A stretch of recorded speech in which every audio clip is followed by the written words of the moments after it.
Thursday, June 2nd, 2016. And third, stand up, please. Pledge allegiance to the flag of the United States of America and to the republic for which it stands, one nation, under God, indivisible, with liberty and justice for all. Dispense with reading minutes. Mr. Shenigo? Yes. Mr. Monahan? Yes. Mr. Carroll? Yes. Break mitigation. Mr. Daniels. Okay. In today's meeting, there's a motion up there for giving myself authority to sign for all the closing documents for the health department, which is gonna, I guess it's scheduled for next Friday. Just so you know. Also, I got a call from the health department director. He wants us to continue providing all the usual services that we do under the current lease through the end of June. So custodial and that kind of stuff, and grass cutting. That should be okay. Yeah. I'm putting together, I'm gonna do a termination of the existing agreement. Just make the effective date the end of June then. Yeah. Okay. Mhm. At least I'll have to look at it. I mean, services-wise. Services-wise, utilities should be as reading, yeah, Okay. I would think.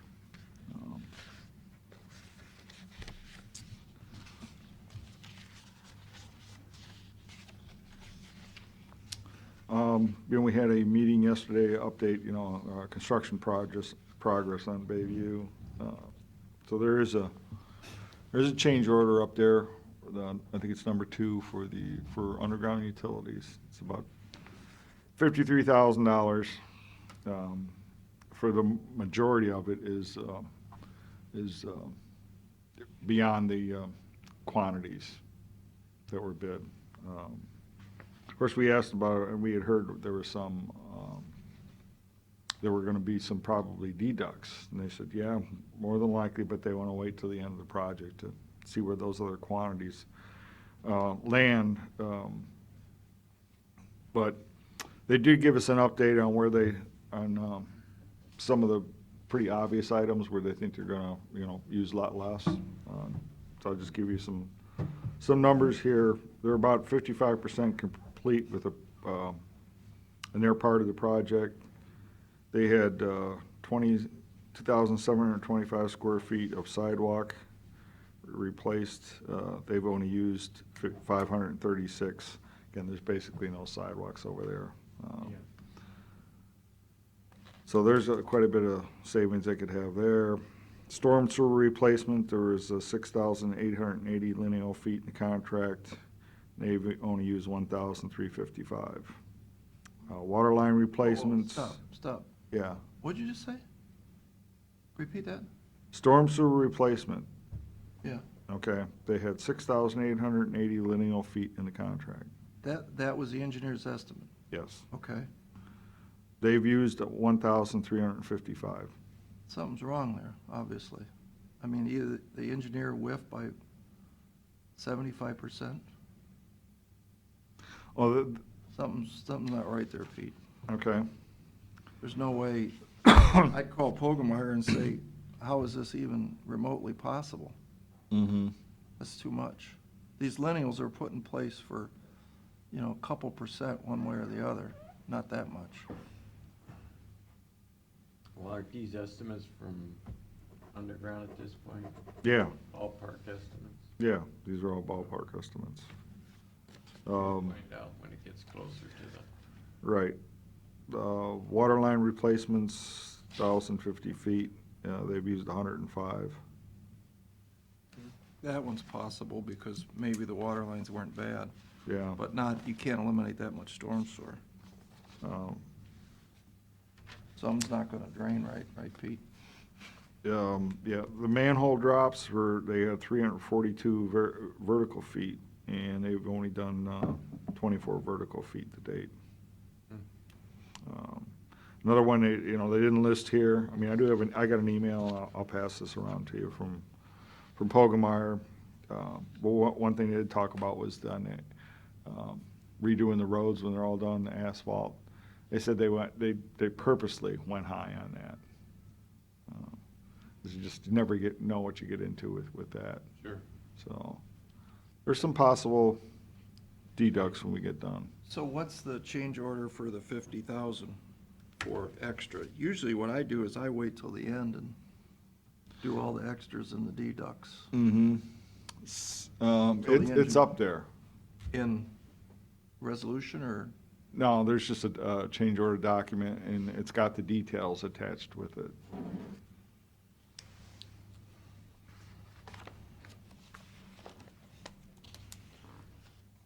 You wanna take a look at that? Yeah, he could look at this Let's see. Just so you're aware that out at the Meadows, we've got that operating agreement in place. It comes due June 30th. However, there are one-year automatic extension clauses in there. Have we looked at the value of our nursing home lately? I mean, No, not lately, but I can tell you I've had calls from several companies wanting to know about our plans with that facility, if we'd be interested in. think we should get an idea what the value of that Yeah, I facility think you is need to, with you this need to contract? find out, and there's probably very limited amount of people who do that, I would think. Yeah. I mean, we got a contract with these people. They've had a contract for a number of years now. I'd like to find out the value of the facility, and the property. Well, don't we own You 48 got, acres there's by then? 52 acres you own. I Something would like assume that. that maybe the park system would wanna buy some of that, I'm not sure, but there's 52 acres that goes with the facility out there. Mhm. See if there's some companies out there that can give us some value. Okay. Or look and see what that facility's. How many people around the country actually do valuations on nursing homes? Oh, I have no idea. Yeah, No idea. I bet it's limited. I would think. How long we've had a contract with continuing health? 3 years. Yeah, it's about time. And they wanna do it again for another year? Yeah, it's got an automatic extension, one-year extensions. I think we ought to get a look at that. But you don't have any problem with go ahead and extending for another year. No, but I mean, how long do you think it'd take to get a value? 6 months or something? Somebody come in, go through it, see what it's worth? Possibly. I mean, that's probably, depends where these places are at. I don't know. For Ohio, or you gotta go out of state, I mean, I don't know. Yeah, So you have an okay to do the one-year extension? yeah, you want to extend it for a year while we evaluate? automatic. Oh, it's automatic. Yeah, it's an automatic. Automatic, But I so- think we need to Yeah. see what the You value is. need to find out where, I think, I'm not sure that, the county nursing home business is something the county wants to be in. Mhm. You've got, I think, probably down to maybe 6 county nursing homes, 6 or 8 in the state of Ohio? I think there's 12 including us, 12? Okay. yeah. But when there was 12, there was a couple other ones that closed after that. I think there was like 3. I think Lorraine had closed, Pete. And there was another one in southern Ohio that closed. I'm not sure about that. It's something I took off the internet. Lorraine's was not listed, believe it or not, from the data I took off the internet. They were We not could listed. find out for the CCAO. Yeah. you mean what, Lorraine, why Lorraine closed? No, we know where they closed, we're just not sure that it's included in the count. The building was worth nothing. Mm-hmm. So, and that's what you're gonna find. There's no such thing as a nursing home appraiser that I know of. What you're gonna find is an appraiser that's certified to appraise nursing homes. There's a difference. And as I've tried to explain to these guys, the word nursing home is worth a capitalization rate of X. And whatever that capitalization rate is, you multiply that or divide that into what the net profit was last year, and that'll give you your value. Mm-hmm. What was our profit last year? Wasn't very much. Wasn't very much. So You've that got- means you're gonna have a fire sale. You've got a few names, why don't you just take a look and let's get an idea. Okay. Well, I think the land and the building is probably, maybe the business isn't what you want to get, but I think when you take a look at the building and you take a look at the 52 acres, you've got some worth out there. Well, you got a valuation of the beds too, what they're worth. Yeah. Yeah. Yeah, but Tom, if you sell the beds, that means you're going out of business. I And if know you're going out that, of yeah, business, what are you gonna do with I don't wanna keep. 123 I mean, people? sooner or later, we just, the people that are taking all the money out of that facility or any of the profit or there seems to be Continuing Health Solutions. How do you figure that? Well, they're getting paid a certain amount. How much? And then plus they get a kick on any dollars that are made. How much did they get paid last year? You get paid on a percentage of the profit, correct? Yeah, which, that baseline is a negative number. Well, then they shouldn't get paid anything. Did they get paid last year, Pete? Yeah, How much I wanna, did they I wanna get say paid? it was probably a couple $100,000. Then they made a profit last year. So, Plus Well, going from a negative to a positive, yeah. So they took us from losing $500,000 a year to making a couple $100,000. No, it wasn't a $500,000 was negative half, was not the baseline. no, and even No. that, there's still. What was the baseline? I'd have to go back and check my records, but I wanna say it's between The 100 and money that was 200,000. forwarded out of the general fund over there is still sitting out there.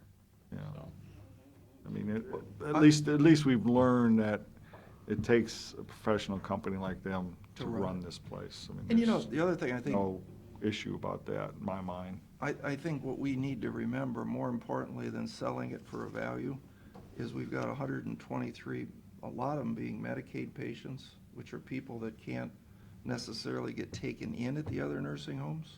Mhm. There's not enough beds in this county to do with these people. That's what I scratch my head about.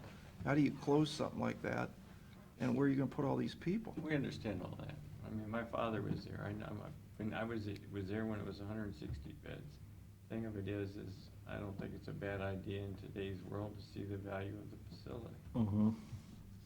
Just don't. Regardless of what we do. I don't know how you feel, Bill. Frank, but- well, Frank Murphy is the guy, the money guy behind, who was it, Springer's? And he said he had some interest, so, you know, if that's, you know, who knows? Besides that, you know, the Gnomes people who were working out at the care facility was taken over basically by Springer's people. So they're making money there. Mhm. Who was it, Advanced Health? Yeah, So they were making money, obviously. And and that was like a they 300 came in and started doing the same thing that Advanced Health was doing, so you know they're making some money out of that. They wouldn't be there if they weren't. Mhm. Okay. Okay. I looked up this Bayview, and these guys signed this already, but, so maybe it's a moot point, but you got quite a few manhole vertical feet, some 6-inch and some 10-inch. I don't know, $50,000 is a lot of money and I think the point is, if we're this much short on storm sewer, Mhm. and now we're this much short on some of these sanitaries and manholes, maybe we ought to verify with our engineer why their numbers were so different than what we're actually installing. Mhm. Because you want to make sure you're getting the product to work correctly. Right? True. Okay. Yeah, in the end, that system's gotta work. Yeah, Yeah. they just want their money up quick and then they want to divvy it up down at the end. I mean, they're just Mhm. looking out for their company. Well, I think we at least send them the message that, hey, you know, it's not all about these ads, you know, there Fine could be with me. Where's deducts the too, and deducts? you know, we wanna, you know, we don't wanna just be these things to go just one way. Yeah. Right, in the contracting business, that's getting ahead of the bank. Yeah. And that's what they're doing, is getting ahead of the bank here. Yeah, well, we kind of told them we're not real crazy about that. So I'm gonna say no on this, but Okay,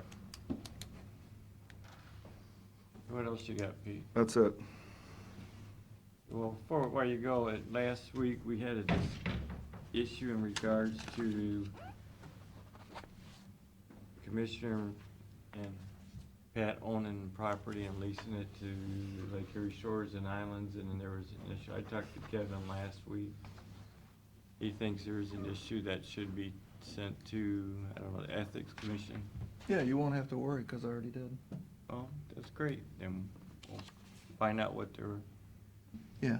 what their Just for your response is. information, when I became commissioner, I went down to the Ethics Commission and Mhm. we already had this conversation. And they said there's not an issue. Private businessmen are allowed to operate into contracts. They're a separate board, independent of us. We do not control their funding. Yeah, we They- do they make- control their No, funding. they don't. Yeah, we do, because we pass the tax, and when I talked to Kevin, Kevin had an issue. Now, if you've got something in writing. Actually, I from the went through ethics- with this with Kevin in 2009 also, Well, so I it's just talked to surprising him you would say that. last week, so, That's surprising you would say that, but. yeah. Well, why don't we get something We from the will. Ethics Commission so that we, in writing, so that we know? Yep, And if already on the way. There's no problem, there's no problem. But Because, let's- you know, let's do- Before we enter into a contract with Lake Erie Shores and Islands on anything, Absolutely. we need to find out Oh, I where we're agree. at. 1,000% in agreement. I think the thing you have to understand, though, is it's curious why we're rushing into this when the contract isn't up until December 31st of 2017. And their board's the ones that are interested in it, so. I wonder why. I don't know. Yeah, it's curious. I don't Why know. did you attend, maybe you can tell us better, you attended their meeting instead of attending our meeting last week. Absolutely. Yeah, your county commission meeting doesn't seem like it was very important. I think I was here at the county, wasn't I think you missed half the meeting. I? No, I don't think so. Oh, I think so. I think I missed 15 minutes. No, it was more than 15, Hmm. because we waited till 10 o'clock. I sent You Pete a anything- text that I I was know gonna you be would be late. 15 minutes late. Did I send yeah. you a text? You Yeah, did. Yeah, he notifies you were gonna be 15 minutes late. Yeah, okay. But that's what Kevin said, so we'll go from there. Anything else? Nope. Okay.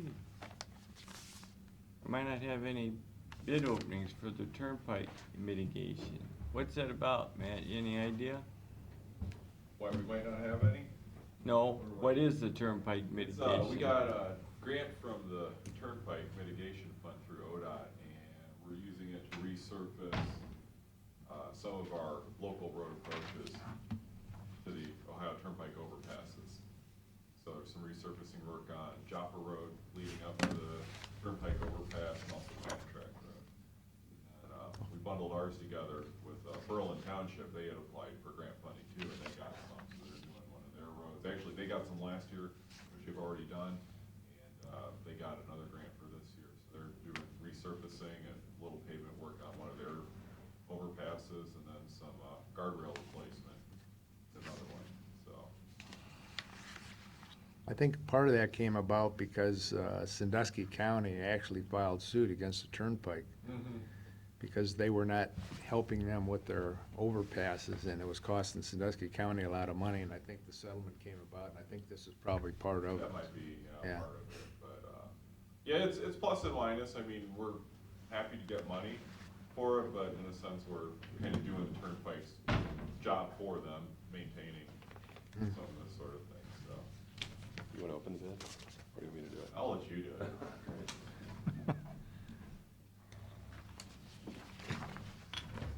Give me another one. Yeah. Gary had a pocket knife that he opened those with every. He didn't give that to you? No, I didn't. There was a- I got that super duper bundle. there was one up here. I don't know where it's at. Is that over there? There used to be one up here. So we've got one bid from Erie Blacktop. And they're present. Winner chicken dinner. The bid bond is enclosed. And the bid amount is $314,356.50.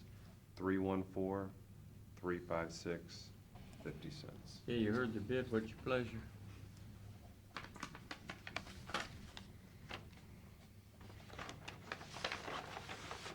Guys, we'll make a Should we motion. make a motion? Sure. Make a motion to give them to the engineer's office. Second. Mr. Shenigal? Yep. Mr. Monahan? Yeah. Mr. Fair? Yes. Thank you much, Jason. Okay. Need to look at your own bid? Thank you, gentlemen and ladies. Move the resolutions before. Yeah, okay, you wanna do those? Let me see if Abby's out there. She's come through. Resolution authorizing county auditor to make a supplemental appropriation. Second. Mr. Shenigo? Yes. Mr. Monahan? Yes. Mr. Farrell? Yes. Resolution approving the Ohio Department of Rehabilitation and Correction Community-Based Program Subsidy Grant. Second. Mr. Shenigo? Yes. Mr. Monahan? Yes. Mr. Farrell? Yes. Resolution declaring certain items surplus in order to be sold. Second. Mr. Shenigo? Yes. Mr. Monahan? Yes. Mr. Farrell? Yes.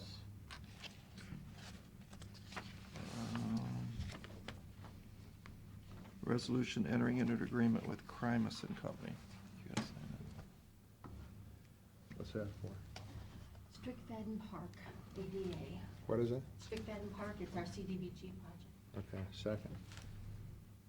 Mr. Shenigo? that? Yes. Mr. Monahan? Yes. Mr. Farrell? Yes. Resolution entering agreement with Precision Paving. Second. Mr. Shenigo? Yes. Mr. Monahan? Yes. Mr. Farrell? Yes. This last resolution, Pete, is forgiveness of landfill gas collection late fees for RISO. Yeah. Jason didn't know anything about it. What's going on here? Essentially what happened was the state auditors, through their audit process, must have picked up on something to do with that. I think there's an email that's attached in there explaining essentially what happened was with some staffing issues that we had, namely Bob Senish being off, and before his replacement came here, that the billing essentially was neglected. Wasn't Jack Myers is the one that does the billing, not Bob Senish? Well, He's the department head. Well, Jack's the department head, but Bob did it's- the billing. relies on staff to So- see that things like this are done. So he forgot to send the bill? Is that what this I means? believe that is what Yep. that's saying. I That's what forgot it to looks send the like. bill. And does that mean it's not collectible? No, it doesn't mean it's not collectible.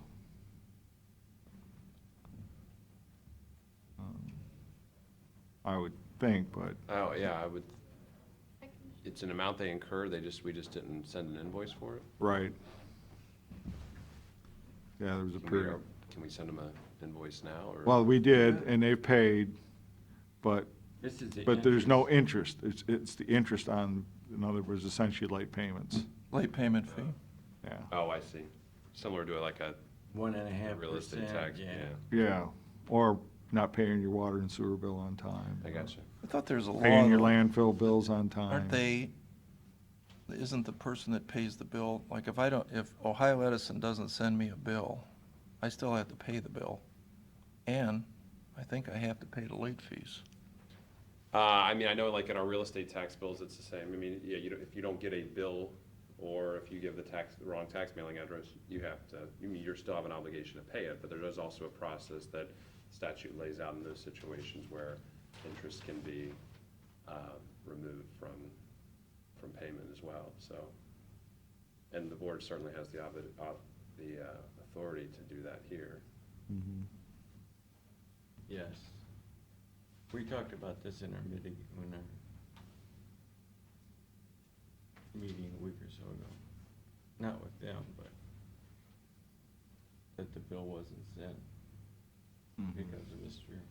Siniship being off, so. Well, I don't think you should just poo-poo it. I mean, somebody's responsible for $1,000. Either we collect it or Or we somebody don't. should go talk to Jack, because ultimately, can't say because Bob Senish quit, Mhm. I didn't quit. retired. He's probably. on Went off on disability. this. Yeah, Jack's then now the responsible party, I would think. Yes? Well, Pete Jackson or whoever. Pete Jackson's. Yeah, you need to somebody. talk, I'd talk with Pete Jackson and find out. I think somebody needs to probably send them a bill to pass through. They got the bill. Pardon? They got the bill. Well, They got paid the bill. But they didn't, They paid the bill. This is. They didn't pay the late fees, right? the late. Right, There they was didn't pay the never- late fees. There was no late fees. Well, and, well, Late fees were on the bill. that I'm not so sure about. I don't Well, think let's so. get some more information before you just throw this away. $1,000. Okay. Yeah, if there was, if Here, they, I'll yeah, give it to whatever. Carol. Yeah, I would assume essentially that they did not get any billings with these with these late fees on them. Okay, that's it. There was no other resolution? I can guarantee Rezo wouldn't send a bill to somebody and not collect if it was 30 or 40 days past due. Mm-hmm. You know that. Oh, yeah. Oh, okay, let's take it down. Thank you. And then as soon as you get it all pulled up, I'll get up on the screen for you.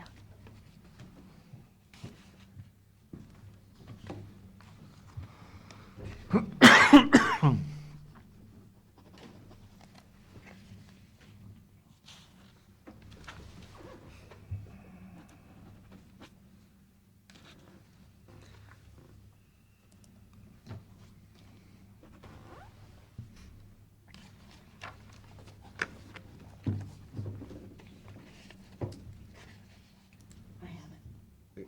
Oh, yeah, those things for you to sign. if you'd like I to. signed them. Do you want? Oh, thank you. Should be all set. You get it wound up yet, Abby? I did. Okay, Thank we're ready when you Are you are. ready? Yeah, sounds good.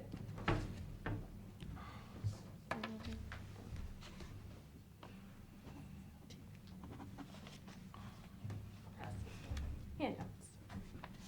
I brought 5, if that works. And then That's fine. John Ryan. Well, thank you very much for your time this morning. Always appreciate it. Want to provide an update of ECDEC activities from the last several months. And as you probably all remember, a few years ago, our board and members of the community came together to create a strategic plan for our organization. Within that plan, 5 goals and general strategic initiatives were outlined. So I want to go through each of them and talk about recent activity under each. The first and arguably most important is, of course, supporting our existing industry base. We know that statistically speaking, that's where the bulk of your new jobs are going to come from. You know, from a revenue perspective, it's important that we retain our existing business base and grow our local services. So the bulk of our work, you've heard us talk about before, our business expansion and retention program is what we call our effort. It's essentially an outreach effort to connect with existing businesses in the community. We want to make sure we're up to date with what challenges they're facing, providing any potential resources that we may have, and making sure they feel connected and supported by the community. So in 2015, we conducted 69 in-person business visits, and we're able to provide solutions and assistance to 57 companies. I'll go into a little bit more detail about that. Few of the expansion and retention projects that we had a role in are outlined on the side there. So in these visits, you know, we're looking to provide immediate solutions, but we're also collecting feedback from these businesses to also direct our work in the community. We also serve on the board for the Ohio Economic Development Association. So of course, a lot of the issues aren't just local, they're state, they're federal. So we try to advocate for their needs on those boards and roles as well. Just a little bit of a breakdown on the company assistance that we provided. So the bulk of our assistance was pretty varied. You know, traditionally speaking, we're connecting people to education resources. We're providing information about financing, incentive options. But a few of the things I wanted to outline is, you know, we're trying to be responsive in what companies need from us as well. So some creative solutions around workforce. We've worked with a couple companies now, actually in more strategic planning and brainstorming around their employer identity and their employer brand, how they recruit new employees, wage data. And we've even worked with companies, say, who needed economic and demographic research to advocate to corporate that they needed more marketing dollars. So it can be pretty diverse. I'm always actually looking to advocate more for people to call us for that strategic input than just when they're looking for financial assistance, because that can actually be somewhat more difficult to provide, as you all well know. Workforce continues to be one of the biggest concerns of our existing companies that we talk to, both the availability and quality of our workforce. So we've been working now for several years with a sort of coalition of our surrounding county economic development organizations. Workforce is a great example of why regionalism from a perspective of economic development is important. Every day, about 50% of our residents are leaving for work, and about 50% of our workers are coming in from other counties. So it's important that we're well coordinated in approaching this collectively. We meet on a pretty regular basis, monthly or bi-monthly. A few of the initiatives from the last year were first our third annual celebration of Manufacturing Day, or Manufacturing Month. So we actually led several STEM initiatives for our area schools. We want to get kids exposed early about the skill sets that they'll need of the future, and employers are increasingly looking to engage with their future workforce pipeline at an earlier and earlier age. And then second, we also continue working with area employers around what they need to know about a changing workforce and how to best be prepared. So one of those examples was a regional event we hosted with the surrounding counties called Welcome to the Generational Talent Jungle. Featured a great keynote speaker who had lots of good insight for companies and really any organization in our area on how to deal with these changing generations. Just wanted to include a quick photo from the Humanetics tour with students. They're all taking photos of the dummies and getting ready for the next impact test. It was a pretty fun day. And in terms of future focus for Bear, we know this needs to be a primary focus of the organization, so I did want to introduce Ryan Carbulo, who's with me today. Many of you have had the opportunity to meet Ryan, but he's our new program manager. He'll be really involved with Bear. He was just, go ahead and introduce yourself. Yeah, well, as Abby said, I've had the pleasure of meeting most of you. I am born and raised in North Central Ohio. I went to Miami University, studied global trade, business economics, Mandarin, and I have some experience in retail, manufacturing, and hospitality, so I'm glad to join Erie County Economic Development and hopefully build upon the momentum that has already been established in Erie County. Nice to see you. Thanks. So our second goal outlined in the organizational strategic plan is supporting business attraction. So we want to support growth companies that have a market reason for an Erie County location. As we've talked about at various points, business attraction, it gets a lot of attention in economic development, but can be somewhat of a difficult endeavor when you look at return on investment.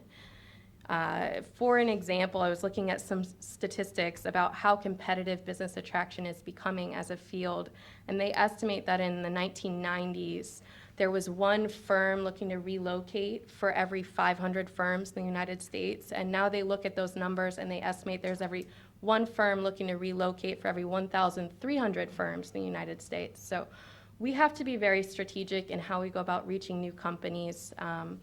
And I would say our first focus over the last year has been making sure we're very prepared. I think that's a given now to have the correct real estate in place. So we've been looking at how we analyze our sites and building availability in Erie County. One of the things we worked with the state of Ohio on is they have a new endeavor, because it's not just Erie County that's facing this issue of available sites and buildings and quality. So statewide, they launched an initiative to work with site consultants to prospect our available sites and buildings and evaluate them in quality. And we completed 5 of those applications and proposals. And I actually just got word yesterday that one of our sites has made it to the next round, which only 20 across the state of Ohio have. So we'll be getting a site visit from those site consultants in October or December this year, which was really good news. It's an extremely competitive program, and we think if it's successful, it can lend a lot of attention to our area. I thought you all might be interested in some of the analysis of sites and buildings across Northeast Ohio. Our biggest issue is that vacancy continues to fall, and our building stock in terms of quality and age is relatively old and not in great shape. So that can be a primary concern for companies who are looking to relocate. This is just a depiction of how vacancy has fallen over the last 5 years, and we are starting to see rental rates on the rise, but the issue is that new construction rates are not still in line with rental rates. It's still more competitive to lease an existing building than it is to build new, but a lot of the times the existing building isn't fitting your company needs. They can have older buildings can have, low ceilings, weak floors, column issues. So this is just, again, a depiction of construction across Northeast Ohio by decades. So you can see this drop off and how we haven't picked up as we needed to in new construction to meet existing company demand. So our future focus will be continued analysis and promotion of our existing sites and buildings in Erie County. And that sort of leads me to my third goal that's outlined in our organizational plan. So how do we be competitive in marketing Erie County to both new businesses and existing businesses? Our goal is promoting a business-friendly and pro-growth location. When we look at marketing of Erie County, we look at how we actually reach our existing audiences. Studies have been done about how corporate site selectors feel about locations, how business executives feel about locations, and a lot of that is influenced by peer-to-peer conversation. So as much as we want to be outbound in our marketing, we think every resident and every business person in Erie County is a salesman for our community, and we need to empower them to do so. So we've been really trying to ramp up our communications through ECADEC that are focused on the advantages of an Erie County location. I brought a few of our newsletters just for an example, but social media. We also hosted 4 executive briefings last year to talk with business leaders in the community about what we're doing, what we're up to, how they can help. And we'll also be launching a new website come July, so I encourage you to check that out. It'll be a much needed upgrade, and I think will be a really effective tool for the organization and for the area. Our 4th strategic goal we classify as quality of place. It essentially means we need Erie County to have both the best tools available and be an extremely easy environment for companies to work within. And being your regional economic development organization, along with our partners at Erie County Regional Planning, this is naturally a role that ECADEC has taken over the years, both to collaborate and coordinate with all of our partners, a few of whom are outlined on the side there. So recently, last year, a big thing that getting back in place was our Erie County Economic Development Task Force, which I think the idea probably sprung from Erie County itself many years ago, but it had been rather dormant group, and we are now meeting on a bi-monthly or monthly basis. That's all of the institutions, organizations that are connected to this economic development world to make sure we're all moving in the same direction. One of the accomplishments of that group was an expanded Business Appreciation Week, which over 10 partner organizations participated in, sending a great message to our existing companies that we're all here to support them. And then 2 big initiatives in terms of tools and partnerships. We worked with the Toledo-Lucas County Port Authority. As you all know, Erie County secured an alternative site framework for Foreign Trade Zone 8, extremely competitive tool for those that do a lot of manufacturing and material distribution.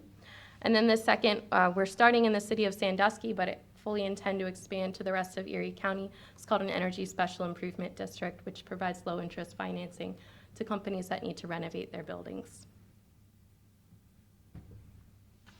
And then lastly, entrepreneurship was our 5th area of focus for the organization. You hear a lot of conversation about entrepreneurs and small businesses and how important they are for the economies. Studies show that they're the net new job creators when all is said and done across the country. So also what you hear about starting new businesses is that it's extremely difficult. They estimate that really less than 10% of new businesses will make it past 10 years in business. So how do we increase this rate of success? How do we make people more sustainable? We've been working through our RISE program for the last 5 years, so you are familiar with this. It provides free business development counseling to startups and existing businesses that are looking to grow. Last year, we conducted 41 appointments with our advisors. Over the years, we've served 110 different clients. The folder that got passed around has several Client of the Month features, which I encourage you to either check out now or on our website.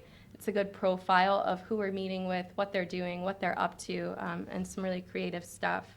This program is supported by our Erie County Community Foundations and BGSU Firelands, so it's free to clients and a great resource. We see clients across all industries, not surprisingly, a lot in our lifestyle businesses, which I think is important to highlight in Erie County. You know, the state somewhat frowns upon, from an economic development perspective, what they call non-traded sectors in this lifestyle business, but we know for our area it's extremely important, and it creates our unique sense of place. And I think Visitors Bureau is up next, so they would argue the same, that we have to support that industry profile as well, and this program can do so. Again, breakdown of the type of assistance we've been providing to startups for the last year, a lot in our business development consultation. This year, we are looking at expanding more training resources for the entrepreneurs we work with. And we also are increasing the frequency of what we call our Rising Entrepreneurs Networking and Speaker Series. We've been able to bring in some really great speakers from Northeast Ohio who have been very successful as a startup. So our last one started what's called Everkey. He was here in Erie County at Damon's Restaurant and gave his pitch about what he did for his company. Next day, front page of Crain's Cleveland is that he raised $700,000 in venture capital.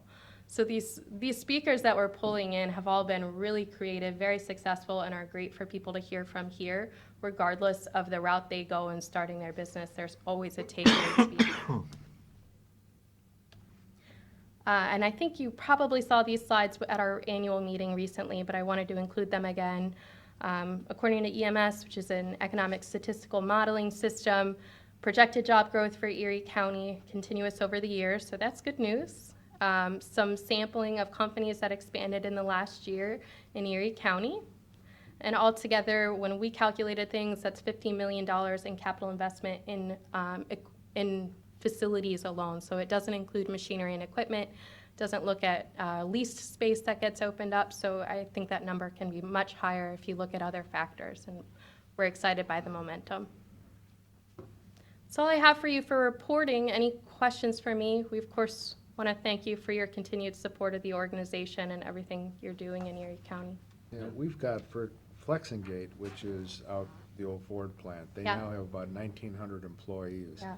So obviously, there's a lot of parts coming into that plant. Yes. And the plant over in Huron, was it ACH, is that, IAC. Mm-hmm.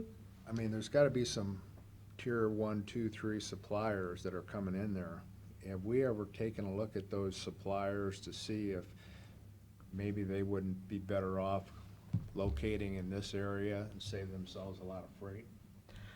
Yeah, that's certainly a strategy for business attraction I'd like us to take. Auto across the state, across the region is an extremely powerful one, and you've seen in other areas that you're able to talk with a company about their suppliers, and if it makes sense for them, especially if they're out of the country, it makes a lot of sense for them to relocate. A lot of the times you've got distributions, because we're such a powerful auto market generally, most will have distribution centers here in some vicinity in the broader region. But the out of country ones are a great opportunity for us. The state of Ohio is still the top auto market in the country. Yes. So, I mean, there's a lot of suppliers here, and with these two supplying automotive, there's gotta be some people that maybe wanna. Yeah, and that's something that we can bring up with Team Neo and Jobs Ohio. I think they're good supports in that area, and they have great research mechanisms to be able to identify some of those leads, and hopefully we can work with them. And I brought this up at one of our board meetings about not only Team Neo, but we're also contacting with the people in the Toledo. we are, yeah, that 5-county workforce coalition especially, you know, we see no reason to work exclusively with Northeast Ohio. We know our market is intersected with both. It's an advantage for Erie County, really. So between those local relationships and also the state boards that we work on, definitely, I completely agree. I think it's important for us. Thank you. Thank you for your presentation. Thanks. Really? Thanks.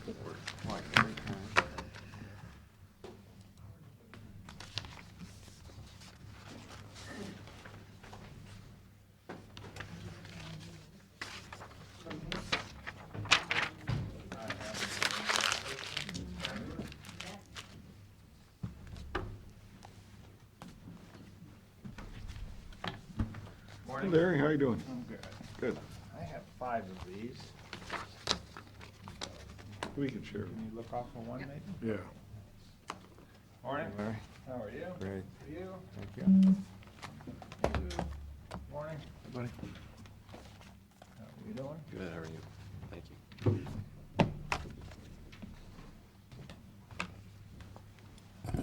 Do you want me to wait for Commissioner Farrell? Yeah, we're gonna wait for Tom Okay, here. very good. I have no PowerPoint today. You like a newscaster? Abby, could you send me a copy of your PowerPoint? I'll print off for the meeting paperwork. Absolutely.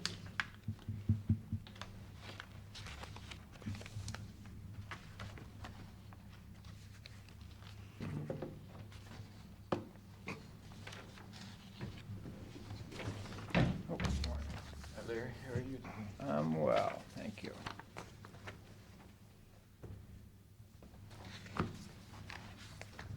Okay. We're ready when you are. Outstanding. Well, good morning. Updating you on the, even though we're in the beginnings of June now, on the first 3 months of calendar year 2016 and some of our current activities. You know, from the financial side, started the year looking pretty well. That report will show that lodging tax collections over that first 3 months were just slightly down from the same period last year, but we've already, you know, made that up in what we've received for March and April. So year to date, we're actually running about 12,000 ahead in lodging tax for the year compared to last year at the same point in time. And all the other revenue line items are in good order. And as you'll see in that report, and if I were to show you year-to-date, you'll see that our expenses are actually running slightly under budget. So everything good on that. And, you know, this is the time of year that all of our summer marketing is at maximum effort. We've got television running in several markets in Ohio and out of state. That's supported by radio. Of course, our digital and online is an ongoing year-round effort, but that's at its maximum levels, as well as all the print. So big push out there now to get people that haven't quite made up their minds on what they're going to do yet this summer to choose to come to our area. Have some outdoor advertising, some kind of unique opportunities. One that we did last year with a 70 by 30 wallscape on the side of a building in downtown Columbus. It's at the corner of 3rd and Long Street. You know, tens of thousands of people a day go past there. We've had that up there since the beginning of March, and it will be up there through the end of this month. Is that painted on there? No, it's actually vinyl. It's a big billboard, big piece of vinyl.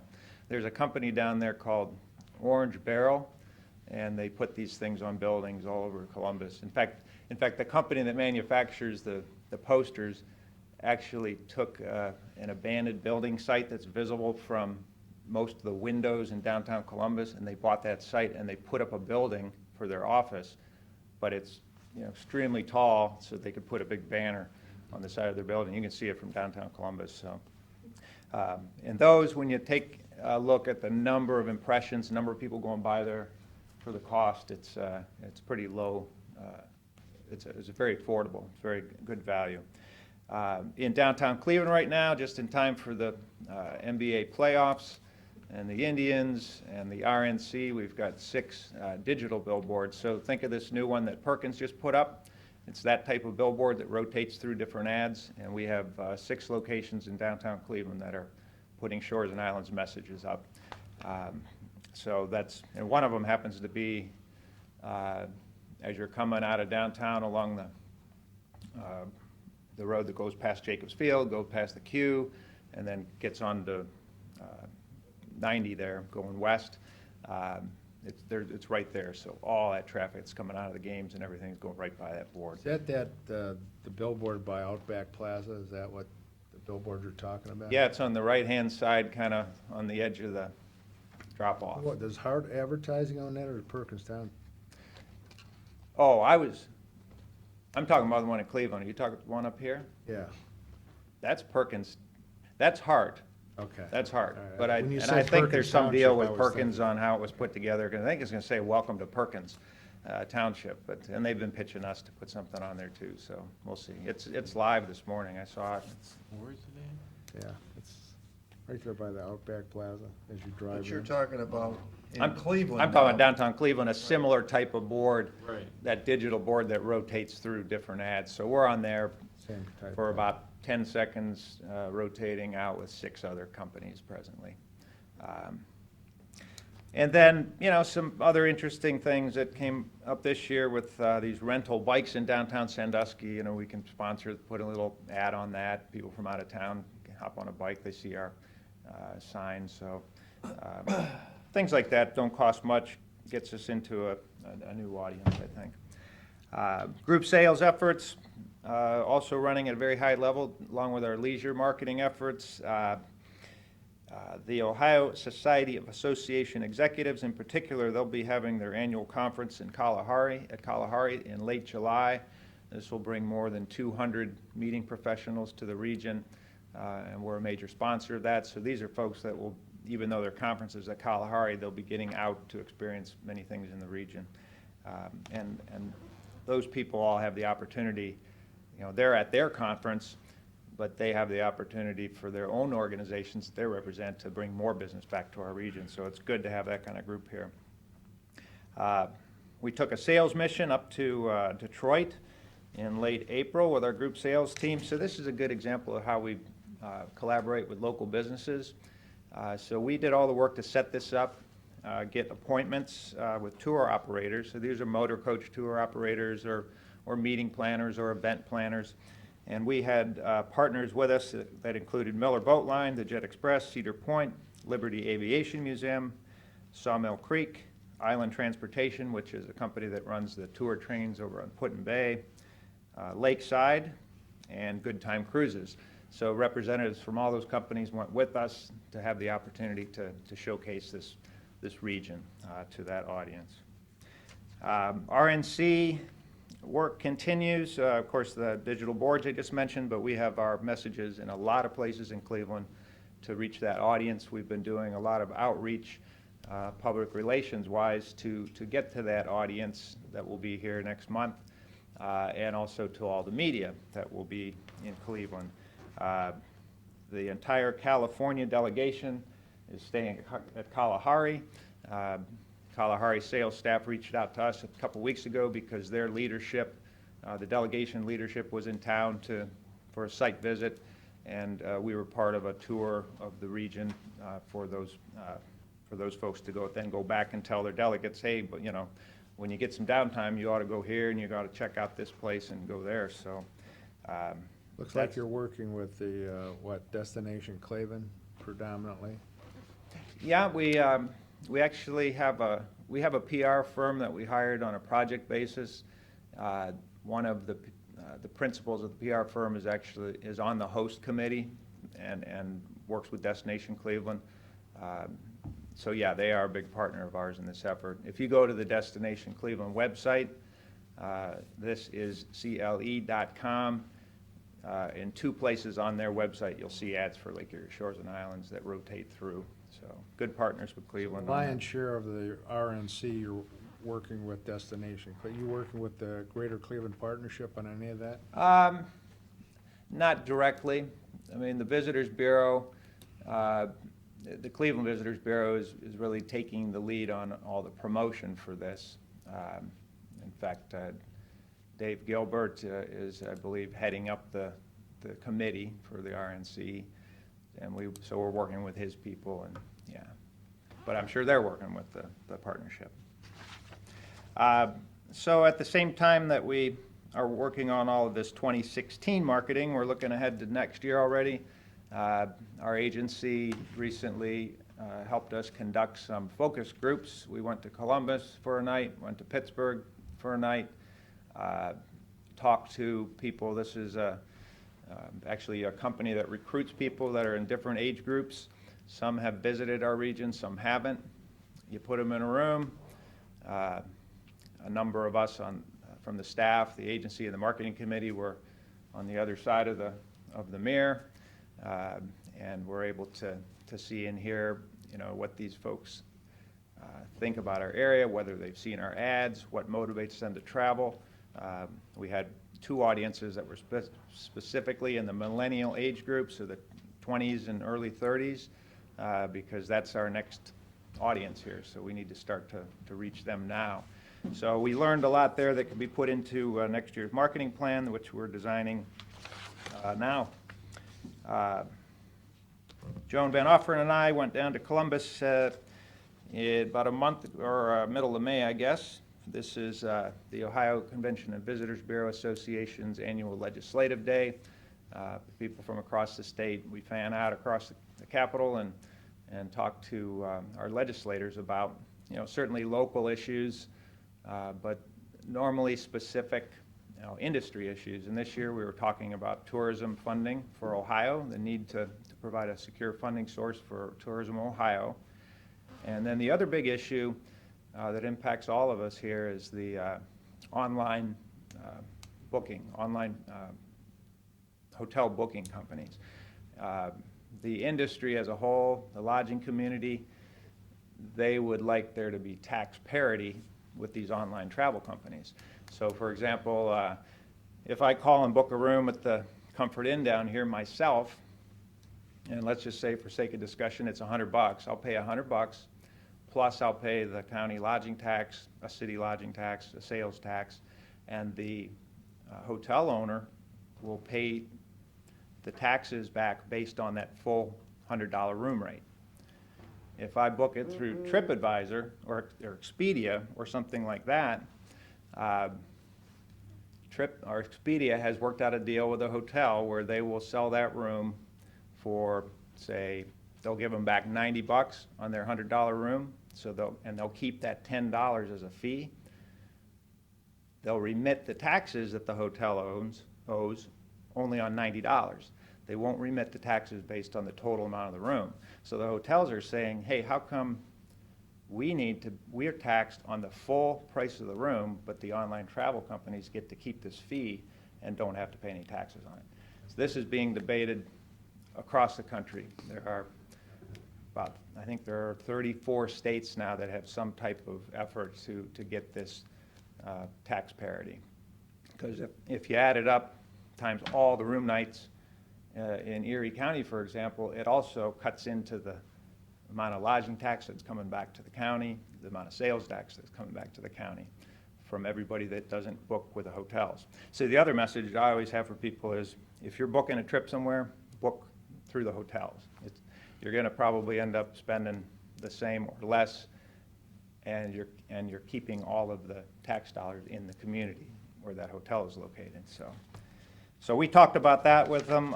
There's actually a bill right now in the House, House Bill 150. It's not going to go anywhere this year, but that's a state bill that seeks to address this issue. So. Sponsor of that bill. It's no big Can't remember offhand. Yeah, it's no big deal. I'm Yeah. just interested in. Yeah, I can't remember, but I'll find out and let you know. So our inaugural annual meeting and 10-year anniversary celebration, really exceeded all of our expectations. Really appreciate you three being there. And of course, to have Mary Cusick from Tourism Ohio and Matt Ouimet to be speakers, and the audience we had there, it was everything that we wanted it to be and more. So we're not resting on our laurels. We're looking ahead to the next 10 years. So it was a great event. About 200 people there. That annual report was sent digitally to a list of about 600 businesses and community leaders in the region that to make sure that as many people as possible got a chance to share in that success. We have a series of events called Compass Learning. We do them quarterly. The next one is coming up on June 9th, so next week. These are available to our tourism industry partners. Next week's event is on customer service. We already have about 40 people signed up from a variety of businesses, and we'll be doing one session here in Sandusky and then one over in Port Clinton as well. Guest information guide is in your packet. That is a project we do every year. It's an answer book that we distribute to businesses. About 500 of them are distributed throughout the region. So that's anywhere from the hotel front desk to the restaurant hostess stand.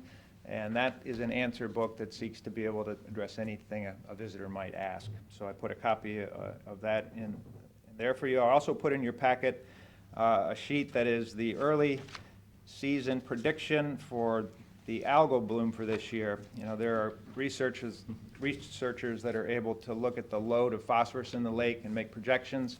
You know, they're saying it's going to be milder than last year, but last year was the worst year on record. So less bad is really, you know, hopefully what it's going to be. We're having a pretty dry spring, which is going to help, you know, keep that prediction accurate.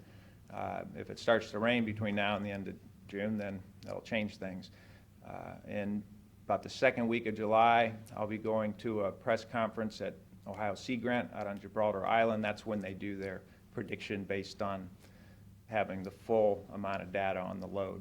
So hopefully we'll have a not so bad year on algae. The media won't be scaring people away like they did last year, but we keep our efforts up to advocate for the solutions that are necessary. I think there's a lot of education out there now that wasn't out there before through the Farm Bureau, and you know, it looks like it's starting to take effect, and I think it's going to help, you know, over the next few years to considerably clean up some of that algae that we've had, so. Yeah, every time something bad happens, like the Toledo water situation or any other, or a beach closing or anything like that, it just cranks up the efforts to, you know, we got to do something about this. Well, you know, we've done our part, Larry. Bayview sewers will be up and running here before long, and all that raw sewage. Hey, will that be going absolutely into is part of it, you bet. And then I put our new and noteworthy press release in your packet. There are a lot of things going on in the region. Some of these are improvements to existing businesses, some are brand-new businesses. You know, as Abby was mentioning in her report, you know, a lot of development going on in the region, and a lot of that is in the tourism sector. So I wanted you to see just what some of the new things are that are going on in the region. And other than that, to be able to segue into your next presenter, I'll let you know that Shores and Islands for the third year in a row will be joining with the Liberty Aviation Museum and the Erie Ottawa Airport and going to the Oshkosh Aviation Show. About 500,000 people come through that show. So why are we going to Oshkosh? It's because 500,000 people are going through a show in a fairly short amount of time. If we split the cost 3 ways, we can have a presence there and pick up a lot of these pilots that are flying back and forth and looking for places to go for that, as they call it at the Tin Goose Diner, the $150 hamburger, right? You know, got to go somewhere. So, hey, let's go down to Port Clinton and go to Cedar Point and check out the islands. So, Very good. that's what I have for you today. Any questions? Thanks, Larry. Anybody questions for Larry? Besides the $150 hamburger? Thanks, Larry. All right, thanks very much. Good. Erie Ottawa International Airport. And a $150 hamburger. $150 hamburger. Carolyn, gentlemen, tough acts to follow with Larry and Abby. I'll give it a good shot. And Larry, I did see the big banner in Columbus. Oh, did you? I was at the Ohio Airport Convention, and I'm driving to the convention the first morning. I'm sitting at a stoplight, looking around, and I look up, and there it is. And it actually gave me goosebumps. And I don't get that very often. At my age, that doesn't happen very often. Big 6-0 coming up here in a few days. Oh, Doesn't seem possible. happy birthday in advance. Well, thank you very much. Okay. Talk a little bit about the financial side of things first. In terms of basic numbers, where we're at basically where we were at last year. Number of gallons pumped due to the lack of winter, we are off about 3,000 gallons of total gallons, jet and 100 low lead together pumped. How many gallons do we pump in a year? Last year, we did, it was right around 100,000 gallons combined. Okay. In total dollars, we're up just a little bit, just because of the difference in pricing from last year. We're ahead on the jet, which has offset some of the lack of low lead sales because of no winter. We were off about 7,000 gallons the end of April in low lead sales, and it all goes right back to no ice fishing and no tourism going to the islands this past winter. So you Jet- paid Griffin Airport, if you pumped 100,000 gallons, anything over 65,000 gallons, they're getting 20 cents a gallon? That's correct, when they're current on all their outstandings. Okay. So as long as they have any delinquencies, they get no sharing in that. Okay, so they haven't been getting anything? No. Okay. Now, and actually, to talk about Griffings and the accounts receivables, the list is rapidly getting shorter. We have, this is as of the end of April. Griffing Flying Service, they had one that, as we talked about before, rolls over into that 90-day column through QuickBooks, which isn't actually 90 days out, but they have paid that one, and the 61 to 91 is actually paid as well. In terms of the balance that we froze upon their sale of the property, I have a little sheet to show what they've done over the past now 38 weeks. They've exceeded the amount that they were required to pay on a weekly basis by just the amount of that $35,000 that was due. So they are meeting the agreement. Their shop has been extremely busy. They've got a backlog of several months in the shop department. We're constantly getting calls, and we are exploring the addition of an electronic shop at the airport. We've lost several electronic shops in Ohio, and this is a great opportunity with everything else we have there to open an electronic shop. So that's something we're looking at for next year. Retail now? Primarily installation of radio equipment and repair.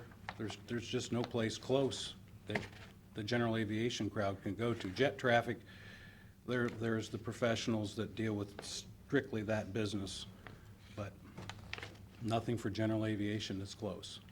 So it could be a great opportunity for us and another way to attract business to the communities, to this region, because it's a big business.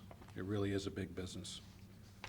Traffic-wise, this just gives you a snapshot view of the activity report that we do on a monthly basis. You should be seeing this in your packet.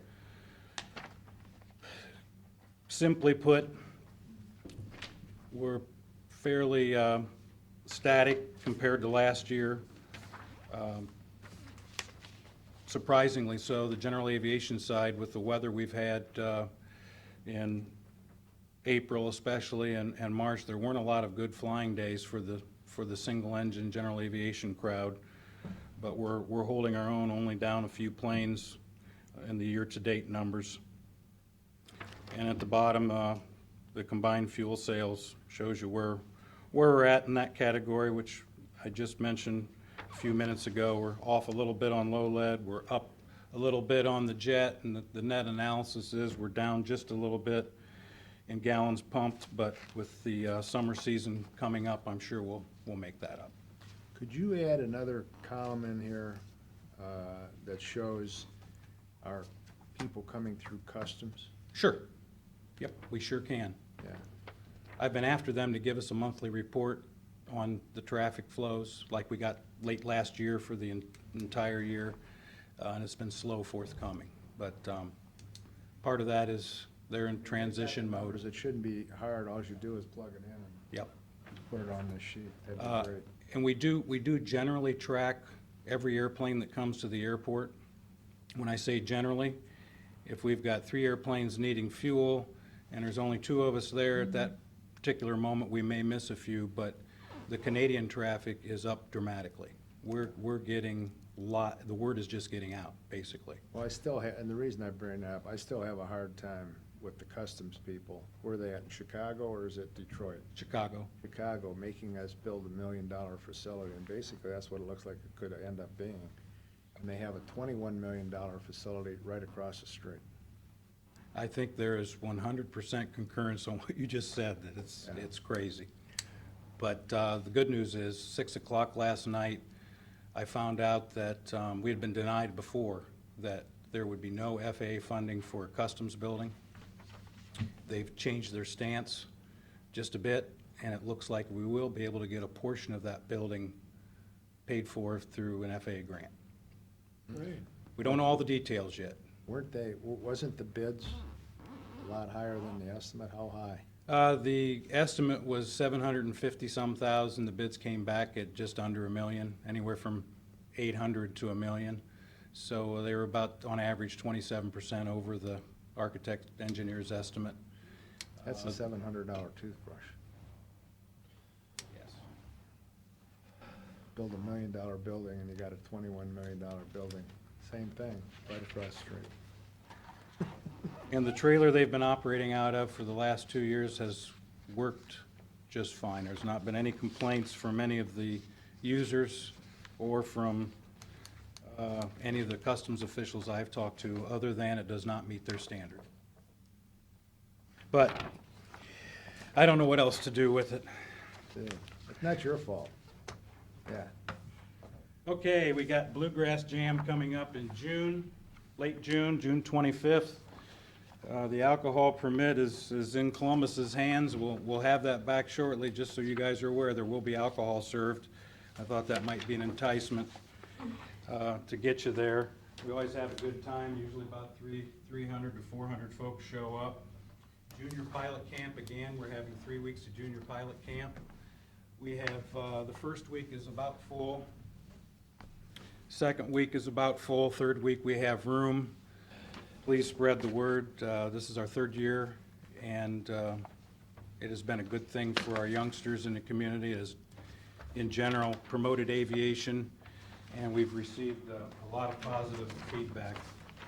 Coming up in August, our biggest event, joint event with the museum and the airport and the Air Show Committee, will be the August 27th, 28th Wings and Warbirds over Port Clinton show.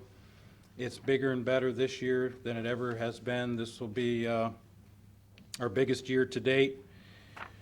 We have moved this show to the west side of the airport. We're out of room on the museum side. There's not enough ramp space.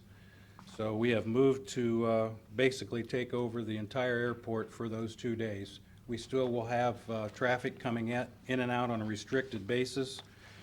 But this year it's going to be a very special show. I'm very excited about how it's growing. Is the helicopter guy gonna be there this year? Yes, well, we're going to have Huey's giving ride. Huey Helicopters will be giving rides, as well as Paratus Air will be giving rides. Paratus is now operating over by Crosswinds at the northeast corner of the airport. They have their own fenced parking area on airport property, which they're leasing, and they pay us a $1 enplanement for each. Do they come in Right. through Crosswinds, or do they come into the airport? They come in through Crosswinds. Okay. Yes.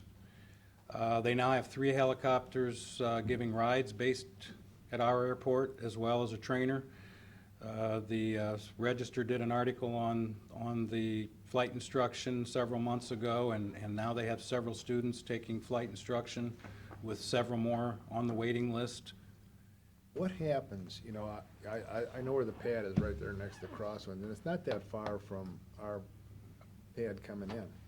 How, do they coordinate with, I mean, is there somebody in your facility that's coordinating with planes coming in? They coordinate themselves. It's all visual, visual and radio Got contact. good sight, because they're close to the incoming runway.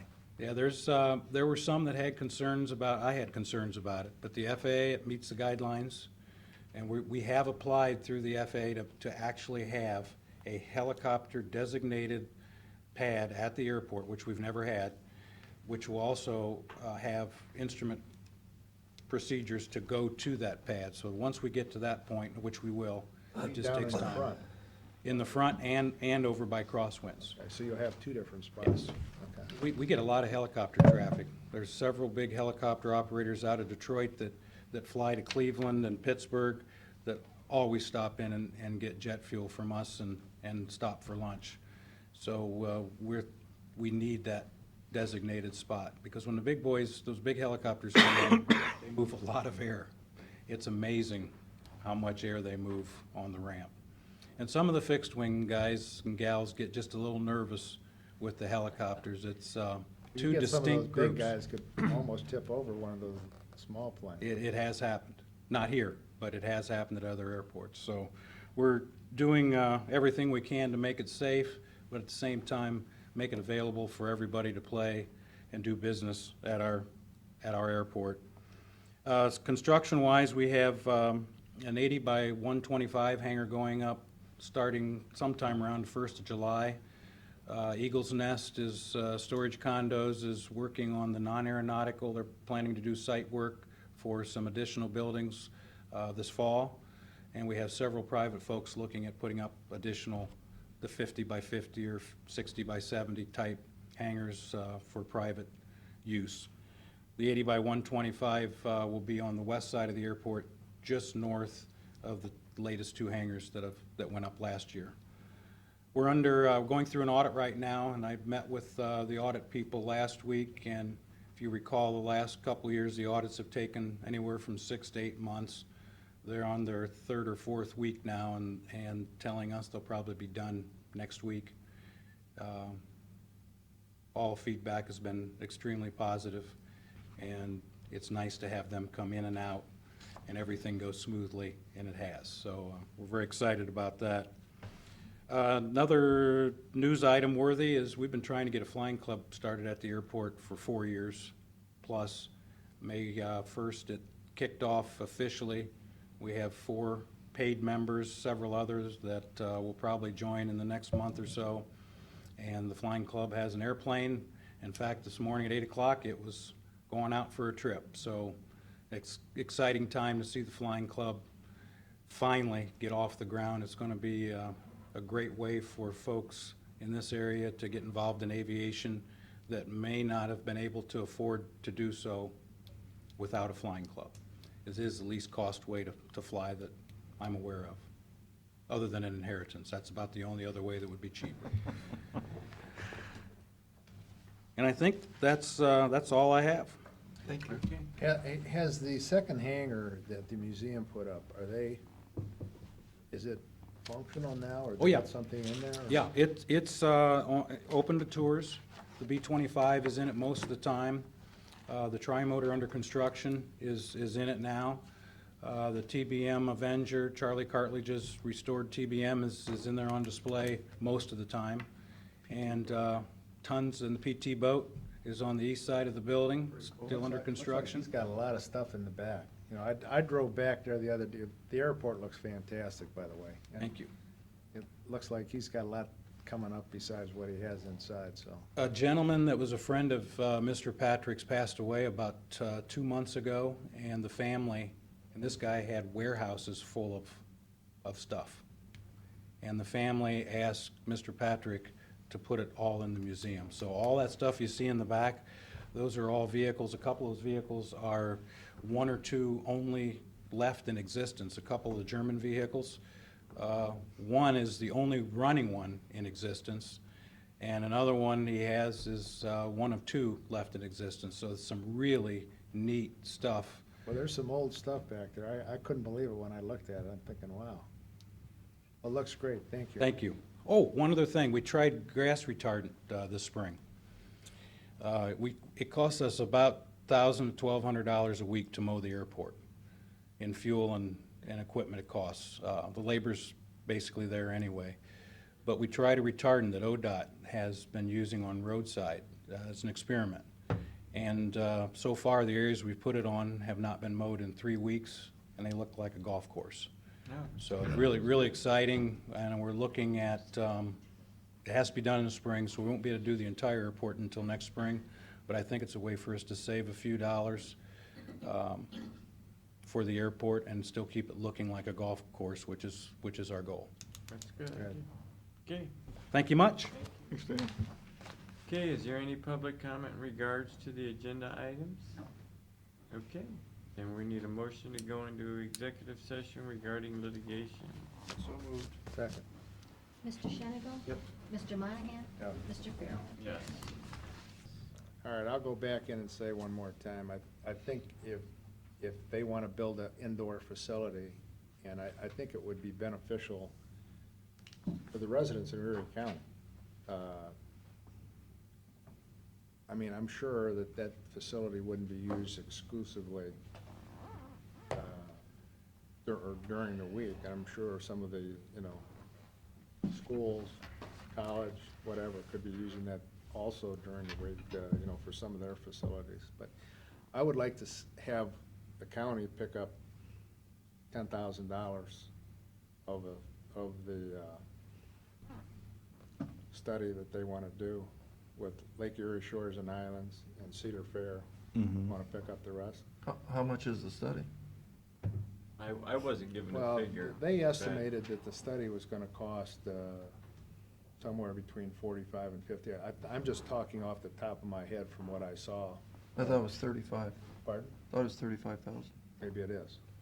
So we want to pay 10,000 of that. Is that what you're suggesting? Yeah. Okay, and then they'll pay the difference? Well, you got to talk to Lake Erie Shores and Islands and Cedar Fair. You were in the same meeting I was in, but not at the same time. So you- Yeah, so you we got the might have same two figures I different do. information. Well, I just want to make sure you got it correct. So is the 10,000 that you want to give contingent on Shores and Islands providing money? Or you just want to say, No, If I Cedar Fair think, wants I to- think it's contingent on Cedar Fair and Lake Erie Shores and Islands. what if Lake Erie Shores and Islands says no? Well, then we got to come back and talk about it. So what would happen if we pay the 10,000 and they pay 25,000? Then are you okay with it? Who's that? Cedar Fair? Well, let's go to each one of them first and find out where we're at. Your theory. Do you want to do that? Call Shores and Islands and see if they want to participate? I think they should. I know they should, but the question is, will they? So you're gonna call them and ask them? I can. Okay. Okay, let's find that out and we'll talk about it then Okay. next. Are you in favor of it if they do? Well, I think what you need to do is get a lot smarter on the subject before you say one way or the other, and I think that's exactly what Cedar Fair wanted to do. They want to see if there's an expansion of the outdoor facility, or it warrants an indoor facility, or a combination of both, and that's what the study's gonna show, so great. Let's do Well, it. that's what we're talking about. Yep, absolutely. All right. All right, that it? Nope. Have your motion to adjourn? Motion to adjourn. Second. Mr. Shenigal? Yep.